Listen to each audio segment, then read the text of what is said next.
Assalamualaikum warahmatullahi wabarakatuh. Perkenalkan, nama saya Fabilaika Valentina dengan NIM 200321100122 dari kelas Agribisnis B.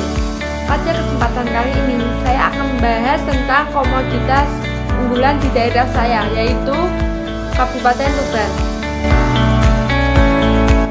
Sektor pertanian merupakan sektor yang sangat penting perannya dalam perekonomian di sebagian besar negara yang sedang berkembang.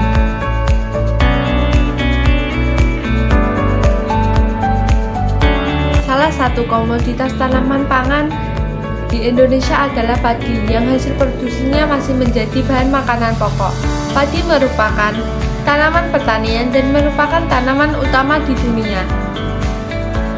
Kabupaten Tuban merupakan daerah subsektor pertanian dengan luas lahan pertanian 183.994,562 hektar yang terdiri lahan sawah seluas 54.860,530 hektar dan lahan kering seluas 129,134,31 hektar. Komoditas padi, jagung, dan kacang tanah merupakan komoditas unggulan di hampir setiap kecamatan yang ada di Kabupaten Tuban. Namun, komoditas padi menduduki komoditas utama, sedangkan komoditas ubi kayu, ubi jalar, kacang hijau, dan kedelai hanya menjadi komoditas unggulan di beberapa kecamatan. Padi merupakan salah satu tanaman utama yang dibudidayakan oleh petani sebagai makanan pokok masyarakat, terutama di Kecamatan Singgahan, Kabupaten Tuban. Komoditas padi merupakan salah satu komoditas yang penting di Indonesia. Komoditas padi menjadi penting karena produk yang dihasilkan dari komoditas ini menjadi bahan makanan pokok bagi masyarakat di Indonesia, terutama di Kecamatan Singgahan, Kabupaten Tuban. Padi terdiri dari padi sawah dan padi ladang. Padi sawah adalah padi yang ditanam di lahan sawah, sedangkan padi ladang adalah padi yang ditanam di tegal atau kebun atau ladang atau juga huma. Penanaman biasanya dilakukan pada akhir musim penghujan. Di tahun 2020 ini, produksi padi per bulannya di kecamatan ada yang rata-rata 70%. Ini membuktikan bahwa Tuban tetap menjadi lumbung pangan di Jawa Timur meski ada pandemi COVID-19. Di tahun 2020, produksi hasil padi mengalami surplus sebesar 268,778 ton atau 63,54%. Pada bulan Januari 2021, total produksi padi meningkat sebesar 5.777 ton. Setelah dihitung, produksi pada Januari itu mengalami surplus sekitar 31,1%.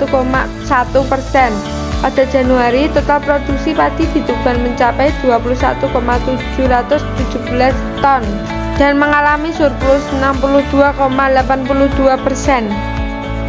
Faktor penting yang menentukan tingkat hasil tanaman adalah benih. Benih bersama dengan sarana produksi lainnya seperti pupuk, air, cahaya, iklim menentukan tingkat hasil tanaman.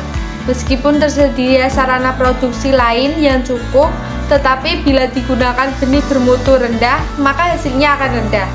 Benih bermutu mencakup mutu genetis, yaitu penampilan benih murni dari varietas tertentu yang menunjukkan identitas genetis dari tanaman induknya. Mutu fisiologis, yaitu kemampuan daya hidup atau viabilitas benih yang mencakup daya kecambah dan kekuatan tubuh benih, dan mutu fisik benih, yaitu penampilan benih secara prima dilihat secara fisik seperti ukuran homogen, bernafas, bersih dari campuran, dan bebas dari hama dan penyakit. Benih bermutu harus berupa benih bersertifikat yang diperoleh dari produsen benih, tetapi dapat diproduksi sendiri asalkan dengan metode yang benar. Untuk memproduksi benih bermutu harus memperhatikan mulai beberapa aspek budidaya, dari penyiapan lahan sampai panen, antara lain pengaturan jarak tanam, pemupukan, pengairan, perlindungan terhadap organisme pengganggu tanaman, roguing, serta pemanenan. Untuk menghasilkan benih bermutu, budidaya tanaman diperlakukan berbeda dibanding dengan produksi. Jarak tanam dibuat lebih lebar agar antar tanaman tidak terjadi kompetisi. Pemupukan harus dilakukan dengan tepat, baik dan jelas. Dosis dan konsentrasi waktu dan frekuensi serta pemupukan agar pemupukan tanaman optimal. Tidak harus berupa benih bersertifikat yang diperoleh dari produsen benih, tetapi dapat diproduksi sendiri asalkan dengan metode yang benar.